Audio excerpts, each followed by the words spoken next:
ಸ್ನೇಹಿತರೆ ನಮಸ್ಕಾರ, ನಾನು ನಿಮ್ಮ ಹಾರಮದನ್. ಎಲ್ಲರೂ ಹೇಗಿದ್ದೀರಾ ಫ್ರೆಂಡ್ಸ್? ಎಲ್ಲರೂ ಚೆನ್ನಾಗಿದ್ದೀರಾ ಅನ್ಕೊಳ್ತೇನೆ. ಮತ್ತೆ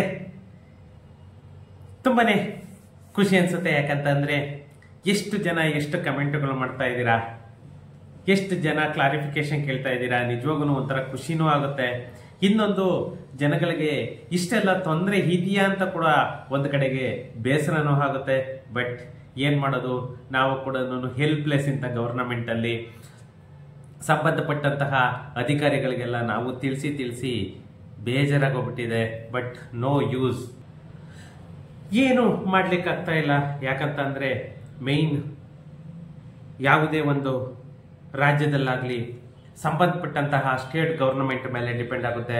ಆ ಸ್ಟೇಟ್ ಗವರ್ನಮೆಂಟ್ ಅಂಡರ್ ಅಲ್ಲಿ ಏನಿರ್ತಾರೆ ಅಧಿಕಾರಿಗಳು, ಅವ್ರ ಮೇಲೆ ಡಿಪೆಂಡ್ ಆಗುತ್ತೆ. ಇದು ಎಲ್ಲರ ಮೇಲೂ ಕೂಡ ಒಂದು ದೌರ್ಜನ್ಯ, ದಬ್ಬಾಳಿಕೆ ಮಾಡಿಸಿ ಕೆಲಸಗಳನ್ನ ಮಾಡಿಸ್ತಾ ಇದ್ದಾರೆ. ಇದು ಒಂಥರ ವಿಚಿತ್ರ ಸರ್ಕಾರ ಅಂತಲೇನೆ ಹೇಳ್ಬೇಕು. ಯಾಕಂತಂದ್ರೆ ಇನ್ನ ಈ ಜನ್ಮದಲ್ಲಿಂತ ಗವರ್ನಮೆಂಟು ಬರಬಾರ್ದು ಅಂತ ಕೇಳ್ಕೊಂತೀನಿ. ಯಾಕಂದ್ರೆ ನಮ್ಗೆ BJP government, Congress government, JDS government ಅನ್ನೋದಲ್ಲ. ಒಂದು ಬೆಸ್ಟ್ ಎಕ್ಸಾಂಪಲ್ ಹೇಳ್ತೀನಿ ನೋಡಿ. ಮಾನ್ಯ DK ಶಿವಕುಮಾರ್ ಅವರು ಮಾಡಿರೋ ಕೆಲಸ ಎಂತ ಗನ್ನಂದಾರಿ ಕೆಲಸ ಅಂತಂದ್ರೆ, ಅವರಿಗೆ ಪಬ್ಲಿಕ್ ಗಿಂತನೂ ಒಂದು ಬಿಸ್ನೆಸ್ ಮೈಂಡ್ ಅಲ್ಲಿ ಥಿಂಕ್ ಮಾಡ್ತಾರೆ ಆ ಮನುಷ್ಯ. ಈ ಬಿಗ್ ಬಾಸ್ ಅನ್ನ ರಾತ್ರೋರಾತ್ರಿ ಒಂದೇ ದಿನದಲ್ಲಿ ಬೀಗ ಮುದ್ರೆ ಹಾಕಿದ್ರು, ಶೀಲ್ ಹಾಕಿದ್ರು. ನೆಕ್ಸ್ಟ್ ಡೇನಲ್ಲಿ ಆಲ್ರೆಡಿ ಓಪನ್. ರಾತ್ರೋರಾತ್ರಿ ಮಿರಾಕಲ್. ಒಬ್ಬ DC ಆ ಜಿಲ್ಲಾಡಳಿತಕ್ಕೆ ಸಂಬಂಧಪಟ್ಟಂತೆ ಆ ಕೇಸ್ ಇದು ಕೊಟ್ಟಾಗ ಒಂದು ಪೊಲ್ಯೂಷನ್ ಕಂಟ್ರೋಲ್ ಬೋರ್ಡ್ ರಿಂದ ಈಶ್ವರ್ ಖಂಡ್ರೆ ಅವರು ಅದನ್ನ ಮಾಡಿದ್ರು. ಆ ಪೊಲ್ಯೂಷನ್ ಕಂಟ್ರೋಲ್ ಬೋರ್ಡ್ ಅಲ್ಲಿ ಇತ್ಯರ್ಥ ಆಗದೇನೆ ಹೆಂಗ್ ಬೀಗ ಓಪನ್ ಮಾಡಿದ್ರು ಇವರು? ರಾತ್ರೋರಾತ್ರಿ ನಡೆದೋಯ್ತು. ಎಷ್ಟು ಸೂಟಿಗೆ ಹೋಗಿರ್ಬೋದು. ಇಲ್ಲ ಅಂತಂದ್ರೆ ಅವನು ಹೆಂಗ್ ಓಪನ್ ಮಾಡಿಸೋನು ಒಂದು ದಿನದಲ್ಲಿ? ಸುದೀಪ್ ಏನ್ ದೇವ್ರ? ಸುದೀಪ್ ಹೇಳಿದ ಮಾತ್ರಕ್ಕೆ ಓಪನ್ ಮಾಡ್ಬಿಡ್ತಾರ? ಇವರು ಎಕ್ಸ್ಕ್ಯೂಸ್ ಅಂತ ಹೇಳ್ತಾ ಇದ್ದಾರೆ. ಇದೊಂದು ಸಾರಿ ಕಾಲಾವಕಾಶ ಕೊಟ್ಟು ನೋಡೋಣ. ಅದ್ಯಾವ್ದು ಜಾಲಿ ಡೇನ ಜಾಲಿ ಹುಟ್ಟ ಯಾವ್ದು ಇದಕ್ಕೆ? ಎಲ್ಲರಿಗೂ ಕಾಲಾವಕಾಶ ಕೊಡಿ ಸ್ವಾಮಿ. ಇವಾಗ ಹತ್ತತ್ರ 4-5 ಲಕ್ಷ ಮನೆಗಳು ಕಟ್ಟಿ ನಿಲ್ಸಿದ್ದಾರೆ. ಕರೆಂಟ್ ಇಲ್ಲ, ನೀರಿಲ್ಲ. ಒಂದ್ ಸಾರಿ ಎಕ್ಸ್ಕ್ಯೂಸ್ ಕೊಡಿ.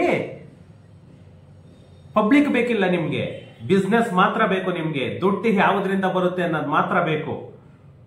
ಪಬ್ಲಿಕ್ ಇಷ್ಟು ಪರದಾಡ್ತಾ ಇದಾರಲ್ಲ, ಮನೆಗಳು ಕಟ್ಟಿ ನೀರಿಲ್ಲ, ಕರೆಂಟ್ ಇಲ್ಲ, ನಮ್ಗೆ ಬೆಸ್ಕಾಂ ಕೊಡ್ತಾ ಇಲ್ಲ, BWSSB ಅವ್ರ ಕನೆಕ್ಷನ್ ಕೊಡ್ತಾ ಇಲ್ಲ ಅಂತ ಹೇಳ್ಬಿಟ್ಟು ಅವರಿಗೂ ಎಕ್ಸ್ಕ್ಯೂಸ್ ಕೊಡಿ. ನೀವು ಒಂದ್ಸಾರಿ ಎಕ್ಸ್ಕ್ಯೂಸ್ ಕೊಟ್ಟು ನೋಡೋಣ ಅಂತೆ. ಯಾಕೆ ಪಬ್ಲಿಕ್ ನೀವು ಎಕ್ಸ್ಕ್ಯೂಸ್ ಕೊಡಕ್ಕಾಗಲ್ವಾ? ಫ್ರೆಂಡ್ಸ್, ಇವ್ರ ಬಗ್ಗೆ ಮಾತಾಡಿದ್ರೆ ನಿಜವಾಗೂ ತಲೆ ಮೆಂಟಲ್ ಆಗಿ ಹೋಗುತ್ತೆ.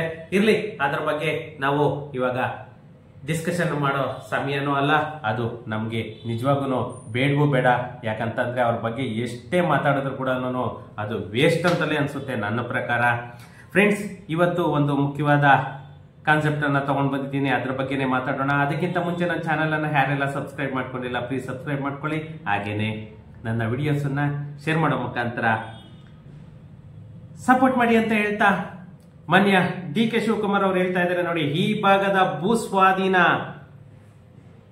ಪ್ರಕ್ರಿಯೆ ಏನಾಗ್ತಾ ಇದೆ, ಇಲ್ಲಿ ನೀವೇನಾದ್ರೂ ಇನ್ವೆಸ್ಟ್ ಮಾಡಿದ್ರೆ ನೀವು ಕೋಟಿಗಳಾಗ್ತೀರಾ, ನಿಮ್ಮ ಭೂಮಿಗೆ ಬಂಗಾರದ ಬೆಲೆ, ಚಿನ್ನದ ಬೆಲೆ ಬರುತ್ತೆ ಅಂತ ಹೇಳ್ತಾ ಇದ್ದಾರೆ.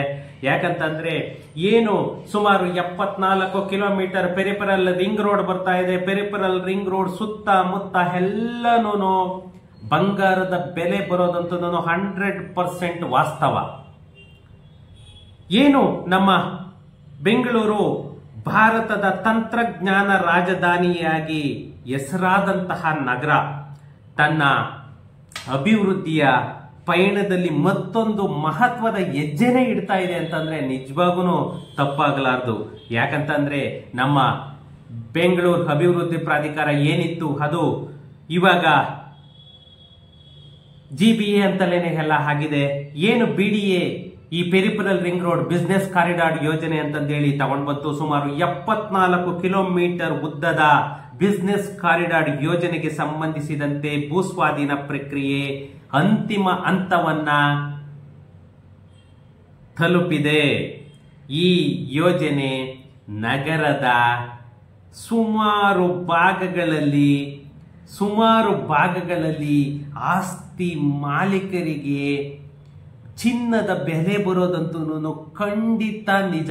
ಯಾಕಂತಂದ್ರೆ ಬಂಗಾರದ ಬೆಲೆ ಬರೋದಂತೂ ನಿಜ. ಯಾಕಂದ್ರೆ ಆ ಕಾರಿಡಾರ್ ಯೋಜನೆ ಅದು 74 ಕಿಲೋಮೀಟರ್ ಸರೌಂಡಿಂಗ್ ಕನೆಕ್ಟಿವಿಟಿ ಆ ತರ ಇರುತ್ತೆ. ಆ ಕನೆಕ್ಟಿವಿಟಿ ಇರೋದ್ರಿಂದ ಪ್ರತಿಯೊಂದು ಫ್ಯಾಕ್ಟರಿ ಆಗ್ಬೋದು, ಪ್ರತಿಯೊಂದು ಇದಾಗ್ಬೋದು, ಅದಕ್ಕೂ ಸುತ್ತಮುತ್ತ ಸುಮಾರು 6 ಲೇಔಟ್, ಸುಮಾರು 50,000 ಸೈಟ್ಗಳನ್ನ ಬೇರೆ ಮಾಡ್ತಾ ಇರೋದ್ರಿಂದ ನಿಜವಾಗೂ ಬಂಗಾರದ ಬೆಲೆ ಬರ್ತಿದೆ. ಇನ್ನೊಂದು ಪೆರಿಫರಲ್ ರಿಂಗ್ ರೋಡ್ ಕ್ಯಾನ್ಸಲ್ ಆಗ್ತಿದೆ ಅಂತ ಹೇಳ್ಬಿಟ್ಟು ಸುಮಾರು ಜನ ಯೂಟ್ಯೂಬರ್ಸ್ ಹೇಳ್ತಾ ಇದ್ರೆ ಖಂಡಿತ ಕ್ಯಾನ್ಸಲೇಷನ್ ಇಲ್ಲ. ಪೆರಿಫರಲ್ ರಿಂಗ್ ರೋಡ್ ಬರೋದಂತೂ 100% ವಾಸ್ತವ, ನಿಜ. ಈ ಬಿಸ್ನೆಸ್ ಕಾರಿಡಾರ್ ಯೋಜನೆ ಕೆಲವು ಸ್ಥಳೀಯ ನಾಯಕರು ಮತ್ತೆ ಆಸ್ತಿ ಮಾಲೀಕರ ವಿರೋಧದ ನಡುವೆ ಮುನ್ನಡೀತಾ ಇದೆ. ಆದ್ರೂ ಕೂಡ BDA ಈ ಯೋಜನೆಯನ್ನ ಯಶಸ್ವಿಯಾಗಿ ಜಾರಿಗೊಳಿಸಲು ಎಲ್ಲ ಸಿದ್ಧತೆಯನ್ನು ಕೂಡ ಮಾಡಿಕೊಂಡಿದೆ. ಯಾಕಂತಂದ್ರೆ ಅದು ನಮ್ಮ ನಿಜವಾಗೂ ಫೂಲಿಶ್ನೆಸ್, ಅದು ಕ್ಯಾನ್ಸಲ್ ಆಗ್ತಾ ಇದೆ ಅಂತಂದ್ರೆ. ಯಾಕಂದ್ರೆ 27,000 ಕೋಟಿ ಹುಡ್ಕೋ ಇಂದ ಲೋನ್ ಆಗಿದೆ ಆಲ್ರೆಡಿ. ಪೆರಿಫರಲ್ ರಿಂಗ್ ರೋಡ್ ಯಾವುದೇ ಕಾರಣಕ್ಕೂ ಕ್ಯಾನ್ಸಲ್ ಆಗ್ತಾ ಇಲ್ಲ. ಏನಿದೆ, ನೀವು ಪ್ರತಿಯೊಂದೂ ಅವಾರ್ಡ್ ಅಮೌಂಟ್ ತಗೊಳ್ಳಿಕ್ಕೆ ನೀವು ಯಾವ ರೀತಿ ತಗೊಳ್ಬೇಕು ಅನ್ನೋದನ್ನ ಮಾತ್ರನೇ ನೀವು ಮೈಂಡ್ ಅಲ್ಲಿ ಇಟ್ಕೊಂಡು ಅದ್ರ ಪ್ರಕಾರ ಕೆಲಸ ಮಾಡಿ. ಎಲ್ಲಿ ಕಂಪ್ಲೇಂಟ್ ಕೊಡಬೇಕು, ಎಲ್ಲಿ ಅಪ್ಲಿಕೇಶನ್ ಹಾಕ್ಬೇಕು ಅನ್ನೋದನ್ನ ನೀವು ಫಸ್ಟ್ ಯೋಚನೆ ಮಾಡಿ. ಈ ಭೂ ಸ್ವಾಧೀನದ ಪ್ರಕ್ರಿಯೆ ಏನು 5 ರೀತಿಯ ಪರಿಹಾರಗಳನ್ನ ಕೊಡೋದಕ್ಕೆ ನಮ್ಮ ಕರ್ನಾಟಕ ಸರ್ಕಾರ ಮುಂದಾಗಿದೆ. ಏನು ಈ ಬೆಂಗಳೂರು ಬಿಸ್ನೆಸ್ ಕಾರಿಡಾರ್ ಯೋಜನೆ ಸುಮಾರು ದೀರ್ಘಕಾಲದಿಂದ ಭೂ ಸ್ವಾಧೀನದ ಸಮಸ್ಯೆಯಿಂದ ಕುಗ್ಗಿ ಕಗ್ಗಂಟ ಹೋಗಿದೆ. ಆದ್ರೆ ಇದೀಗ BDA ಈ ಸಮಸ್ಯೆಯನ್ನ ಎದುರಿಸೋದಕ್ಕೆ ಅಂತಲೇನೆ ರೈತರಿಗೆ 5 ರೀತಿಯಲ್ಲಿ ಪರಿಹಾರದ ಆಯ್ಕೆಗಳನ್ನ ಆಸ್ತಿ ಮಾಲೀಕರಿಗೆ ಪ್ರಸ್ತಾಪಿಸ್ತಾ ಇದೆ. ಈ ಆಯ್ಕೆಗಳನ್ನ 1 ತಿಂಗಳ ಒಳಗೆ ಆಯ್ಕೆ ಮಾಡಿಕೊಳ್ಳುವಂತೆ ಆಸ್ತಿ ಮಾಲೀಕರಿಗೂ ಕೂಡ ಆಪ್ಷನ್ ಅನ್ನ ಕೊಡ್ತಾ ಇದ್ದಾರೆ. 1 ನಗದು ಪರಿಹಾರ, ಆಸ್ತಿ ಮಾಲೀಕರಿಗೆ ತಮ್ಮ ಭೂಮಿಗೆ ಸೂಕ್ತವಾದಂತಹ ಹಣಕಾಸಿನ ಪರಿಹಾರ. ಇನ್ನೊಂದು ವರ್ಗಾವಣೆ ಮಾಡಬಹುದಾದ ಅಭಿವೃದ್ಧಿ ಹಕ್ಕು, TDR ಅಂತ ಏನ್ ಹೇಳ್ತೀವಿ. ಆಸ್ತಿ ಮಾಲೀಕರು ತಮ್ಮ ಭೂಮಿಯ ಬದಲಿಗೆ ಇತರೆ ಅಭಿವೃದ್ಧಿಗೆ ಉಪಯೋಗಿಸಬಾರದಂತಹ TDR ಹಕ್ಕುಗಳನ್ನ ಪಡೆಯಬಹುದು. ಮತ್ತೆ ಹೆಚ್ಚುವರಿ ಮಹಡಿ ವಿಸ್ತೀರ್ಣದ ಅನುಪಾತ, ಆಸ್ತಿಯ ಮೇಲೆ ಹೆಚ್ಚುವರಿ ನಿರ್ಮಾಣದ ಸಾಮರ್ಥ್ಯವನ್ನು ಒದಗಿಸುವ ಆಯ್ಕೆಯನ್ನು ಕೂಡ ಕೊಡ್ತಾ ಇದೆ. ಮತ್ತೆ ಎಕ್ಸ್ಪ್ರೆಸ್ ವೇ ಪಕ್ಕದಲ್ಲಿ ವಸತಿ ಭೂಮಿ, ಏನು ಈ ಎಕ್ಸ್ಪ್ರೆಸ್ ವೇ PRR ರೋಡ್ ಬರ್ತಾ ಇದೆ, ಆ ರೋಡ್ ಪಕ್ಕದಲ್ಲೇನೆ ಯೋಜನೆಯ ಸಮೀಪದಲ್ಲೇನೆ ಅಭಿವೃದ್ಧಿಪಡಿಸಿದಂತಹ ವಸತಿ ಭೂಮಿ ಅಂದ್ರೆ ರೆಸಿಡೆನ್ಸಿಯಲ್ ಸೈಟ್ಸ್ ಅಂತಂದ್ರೆ 1 ಎಕರೆಗೆ ಸುಮಾರು 9,800 ಸ್ಕ್ವೇರ್ ಫೀಟ್ ವರ್ಗು ಜಮೀನನ್ನ ಬೇಕಾದ್ರೂ ಕೂಡ ಬದಲಿ ಜಮೀನನ್ನ ಕೊಡ್ತೀವಿ. ಮತ್ತೆ ವಾಣಿಜ್ಯ ಭೂಮಿ, ವಾಣಿಜ್ಯ ಉದ್ದೇಶಗಳಿಗಾಗಿ ಅಭಿವೃದ್ಧಿಪಡಿಸಿದ ಭೂಮಿಯನ್ನು ಕೂಡ ನಾವು ಬೇಕಾದ್ರೆ ಕೊಡ್ತೀವಿ. ಕಮರ್ಷಿಯಲ್ ಸೈಟ್ಸ್ ಬೇಕಾದ್ರೂ ಕೂಡ ಕೊಡ್ತೀವಿ ಅಂತ ಹೇಳ್ಬಿಟ್ಟು ನಮ್ಮ BDA ವಿಶೇಷ ಭೂ ಸ್ವಾಧೀನ ಅಧಿಕಾರಿಗಳು ಮಾಲೀಕರೊಂದಿಗೆ ಚರ್ಚೆಯನ್ನು ಕೂಡ ಆರಂಭಿಸಿದ್ದಾರೆ. ಸುಮಾರು 5,000 ಆಸ್ತಿ ಮಾಲೀಕರಿಗೆ ಈ ಸಂಬಂಧಪಟ್ಟಂತೆ ಸೂಚನೆಯನ್ನ ಕೂಡ ನೀಡಲಾಗಿದೆ. ಯಾಕಂತಂದ್ರೆ ಈ ಪೆರಿಫರಲ್ ರಿಂಗ್ ರೋಡ್ ಏನು ಬರ್ತಾ ಇದೆ, ಈ ಪೆರಿಫರಲ್ ರಿಂಗ್ ರೋಡ್ ಯಾವುದೇ ಕಾರಣಕ್ಕೂ ನಿಲ್ಸೋದ್ ಬೇಡ. ಅವ್ರು ಎಷ್ಟೇ ಕೋರ್ಟ್ ಹೋಗ್ಲಿ, ಯಾಕಂದ್ರೆ ಲಾಸ್ಟ್ ಟೈಮ್ ಶಿವರಾಮ್ ಕಾರಂತ್ ನಗರದ್ದು ಕೂಡ ಹೈಕೋರ್ಟ್ ಹೋದ್ರು, ಸುಪ್ರೀಂ ಕೋರ್ಟ್ ಹೋದ್ರು, ಸುಪ್ರೀಂ ಕೋರ್ಟ್ ಇಂದ ತಿರ್ಗಾ ಮತ್ತೆನೇನೆ ಸರ್ಕಾರದ ಪರವಾಗೇನೆ ಬಂತು. ಇದರಿಂದ 5 ರೀತಿಯಲ್ಲಿ ಅವರಿಗೆ ಆಪ್ಷನ್ ಅನ್ನ ಕೊಟ್ಟಿದ್ದಾರೆ. ನೀವು ಯಾವ ಆಪ್ಷನ್ ಅನ್ನ ತಗೊಳ್ಳಿ, ರೆಸಿಡೆನ್ಸಿಯಲ್ ಸೈಟ್ ಆದ್ರೂ ತಗೊಳ್ಳಿ, ಅಥವಾ ದುಡ್ಡಾದ್ರೂ ತಗೊಳ್ಳಿ, ಅಥವಾ ಕಮರ್ಷಿಯಲ್ ಸೈಟ್ ಆದ್ರೂ ತಗೊಳ್ಳಿ ಅಂತಂದು ಹೇಳ್ಬಿಟ್ಟು ಆಪ್ಷನ್ಗಳನ್ನ ರೈತರಿಗೇನೆ ಕೊಡ್ತಾ ಇದ್ದಾರೆ. ಇದು ಒಂದು ನಿಜವಾಗೂ ಬೆಸ್ಟ್ ಲಾಜಿಕ್ ಅಂತಾನೆ ಹೇಳ್ಬೇಕು. ಇನ್ನು ಈ ಪೆರಿಫರಲ್ ರಿಂಗ್ ರೋಡ್ ಅಕ್ಕಪಕ್ಕದಲ್ಲಿ ಯಾಕೆ ಈ ಚಿನ್ನದ ಬೆಲೆ ಬರ್ತಾ ಇದೆ ಭೂಮಿಗೆ ಅಂತಂದ್ರೆ, ಅಲ್ಲಿ ಇರುವಂತಹ ತಜ್ಞರೆಲ್ಲ ಹೇಳ್ತಾ ಇರೋದು ಖಂಡಿತ ಅಲ್ಲಿ ಅಕ್ಕಪಕ್ಕದಲ್ಲೆಲ್ಲನೂ ಭೂಮಿ ಗಗನಕ್ಕೆ ಏರೋದಂತೂ, ಭೂಮಿಯ ರೇಟ್ ಗಗನಕ್ಕೆ ಏರೋದಂತೂ ಕೂಡ 100% ನಿಜ. ಇನ್ನು ಈ ಬಿಸ್ನೆಸ್ ಕಾರಿಡಾರ್ ಯೋಜನೆ ಅಕ್ಕಪಕ್ಕದಲ್ಲಿ ಯಾವ ರೀತಿ ಒಂದು ಪ್ರಾಜೆಕ್ಟ್ಸ್ಗಳು ಬರ್ತಾ ಇದೆ, ಏನೇನು ಯೋಜನೆಗಳು ಮಾಡ್ತಾ ಇದೆ ಅಂತ ಅಂದ್ರೆ, ನಮ್ಮ ಬೆಂಗಳೂರು ಬಿಸ್ನೆಸ್ ಕಾರಿಡಾರ್ ಲಿಮಿಟೆಡ್ ನ ಅಧ್ಯಕ್ಷ LK ಹತೀಕ್ ರವರು ಯೋಜನೆ ಬಗ್ಗೆ ಇತ್ತೀಚಿನ ಅಪ್ಡೇಟ್ ಗಳನ್ನು ಕೂಡ ನೀಡಿದ್ದಾರೆ. ಯಾಕಂತಂದ್ರೆ ಈ ಯೋಜನೆ ಬೆಂಗಳೂರಿನ ಆರ್ಥಿಕ ಮತ್ತೆ ಮೂಲ ಸೌಕರ್ಯ ಅಭಿವೃದ್ಧಿಗೆ ಒಂದು ದೊಡ್ಡ ಹೆಜ್ಜೆನೆ ಆಗುತ್ತೆ ಅಂತಂದೇಳಿ ಅವರು ಹೇಳ್ತಾ ಇದ್ದಾರೆ. ಈ ಯೋಜನೆಯನ್ನ ಯಶಸ್ವಿಯಾಗಿ ಜಾರಿಯಾದ್ರೆ ಬೆಂಗಳೂರಿನ ರಿಯಲ್ ಎಸ್ಟೇಟ್ ಮಾರುಕಟ್ಟೆ ಒಂದು ಕ್ರಾಂತಿಕಾರಿ ಬದಲಾವಣೆಯನ್ನೇ ತರುತ್ತೆ ಅಂತ ಹೇಳ್ಬಿಡ್ತಾ ಇದ್ದಾರೆ. ಯಾಕಂತಂದ್ರೆ ಈ ಯೋಜನೆ ಯಶಸ್ವಿಯೊಂದಿಗೆ ನಮ್ಮ ಬೆಂಗಳೂರು ನಗರ ತನ್ನ ಆರ್ಥಿಕ ಸಾಮರ್ಥ್ಯವನ್ನು ಕೂಡ ವೃದ್ಧಿಗೊಳಿಸಿಕೊಳ್ಳುತ್ತೆ ಅಂತ ಹೇಳ್ತಾ ಇದ್ದಾರೆ. ಯಾಕಂತಂದ್ರೆ ಈ ಪೆರಿಫೆರಲ್ ರಿಂಗ್ ರೋಡ್ ಏನು ಟೋಟಲಿ ಬ್ಯಾಂಗ್ಳೂರನ್ನೇ ಕವರ್ ಆಗುತ್ತೆ. ಬ್ಯಾಂಗ್ಳೂರ್ ಸುತ್ತ ಬರ್ತಿರೋದು ಇದು 74 ಕಿಲೋಮೀಟರ್. ಇಲ್ಲಿ ಉದ್ಯೋಗ ಸೃಷ್ಟಿಯಾಗುತ್ತೆ, ವಾಣಿಜ್ಯ ಅವಕಾಶಗಳು ಸಿಗುತ್ತೆ, ಮೂಲ ಸೌಕರ್ಯ ಅಭಿವೃದ್ಧಿ ಆಗುತ್ತೆ. ಇದರಿಂದ ಸುಮಾರು ಜನಗಳಿಗೆ ಕೆಲಸಗಳು ಕೂಡ ಸಿಗುತ್ತೆ. ಮತ್ತೆ ಭೂಮಿಯ ರೇಟು ಕೂಡ ಗಗನಕ್ಕೆ ಏರೋದಂತೂ ಗ್ಯಾರಂಟಿ ಅಂತ ಹೇಳ್ಬಿಟ್ಟು ಹೇಳ್ತಾ ಇದ್ದಾರೆ. ಇದಂತೂ 100% ವಾಸ್ತವ. ಯಾಕಂತಂದ್ರೆ ಈ ಪೆರಿಫೆರಲ್ ರಿಂಗ್ ರೋಡ್ ಇಂದ ಸುಮಾರು ರೀತಿಯಲ್ಲಿ ಪ್ರಯೋಜನ ಇದೆ. ಆದರೆ ಇವರು ಬರೀ ಅದನ್ನ ಮಾತ್ರ ಯೋಚನೆ ಮಾಡ್ತಿದ್ದಾರೆ. ಬಟ್ ಅಲ್ಲಿ ಆಗುವಂತ ಸಮಸ್ಯೆ ಬಗ್ಗೆ ಇವರು ಯೋಚನೆ ಮಾಡ್ತಾ ಇಲ್ಲ.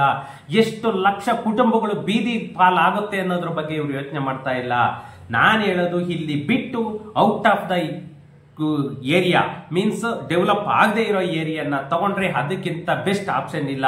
ಅದಕ್ಕಿಂತ ಇನ್ನೂ ಒಂದು ಅಂತಂದ್ರೆ ನೈಸ್ ರೋಡಿಗೆನೆ ಅಟ್ಯಾಚ್ ಮಾಡಿಬಿಟ್ರೆ ಇವರು ಅರ್ಧ ರಿಂಗ್ ರೋಡ್ ಮಾಡೋದೇನೆ ಕಡಿಮೆ ಆಗುತ್ತೆ. ಇದೇ ನೈಸ್ ರೋಡಿಗೆನೆ ಅಟ್ಯಾಚ್ ಮಾಡ್ಕೊಂಡ್ರೆ ಎಷ್ಟೋ ಸಾವಿರಾರು ಕುಟುಂಬಗಳು ಬೀದಿಗೆ ಬರೋದು ತಪ್ಪುತ್ತೆ. ಮತ್ತೆ ಎಷ್ಟೋ ಭೂಮಿ ಉಳಿಯುತ್ತೆ. ಇದ್ರ ಬಗ್ಗೆ ಕರ್ನಾಟಕ ಸರ್ಕಾರ ಯೋಚನೆ ಮಾಡಬೇಕು. ಬಟ್ ನಾವದು ಮನವರಿಕೆ ಮಾಡ್ಬೋದು, ಅದರ ಮೇಲೆ ನಮ್ಮ ಕೈಯಲ್ಲಿ ಏನು ಇಲ್ಲ. ಫ್ರೆಂಡ್ಸ್, ಏನಾದ್ರು ಇತ್ತು ಅಂತಂದ್ರೆ ನನಗೆ ಕಮೆಂಟ್ ಮಾಡಿ. ಯಾಕಂದ್ರೆ ಈ ಪೆರಿಫೆರಲ್ ರಿಂಗ್ ರೋಡ್ ಬರಲ್ಲ ಅಂತ ಸುಮಾರು ಜನ ಯೂಟ್ಯೂಬರ್ಸ್ ಹೇಳ್ತಾ ಇದ್ದಾರೆ ಅಂತಂದೇಳಿ ನಾನು ಕೇಳ್ತಾ ಇದ್ದಾರೆ. ಖಂಡಿತ ಯೋಜನೆ ಅಂತೂ 100% ಯಶಸ್ವಿ ಆಗುತ್ತೆ. ಇದಕ್ಕೆ ಯಾವುದೇ ರೀತಿಯಲ್ಲೂ ಕೂಡ ಯಾಕಂದ್ರೆ ಕೋರ್ಟ್ ಇರೋದೇನೆ ಸರ್ಕಾರದ ಪರವಾಗಿ. ನಾವೆಷ್ಟೇ ಒದ್ದಾಡಿದ್ರು ಕೂಡ ಏನು ಮಾಡೋದಕ್ಕಾಗಲ್ಲ. ಅವರು ಸುಪ್ರೀಂ ಕೋರ್ಟ್ ಇಂದ ಬೇಕಾದ್ರೂ ಆದೇಶ ತರ್ತಾರೆ. ಫ್ರೆಂಡ್, ಸಿಗೋಣ ನೆಕ್ಸ್ಟ್ ವಿಡಿಯೋದಲ್ಲಿ. Thank you.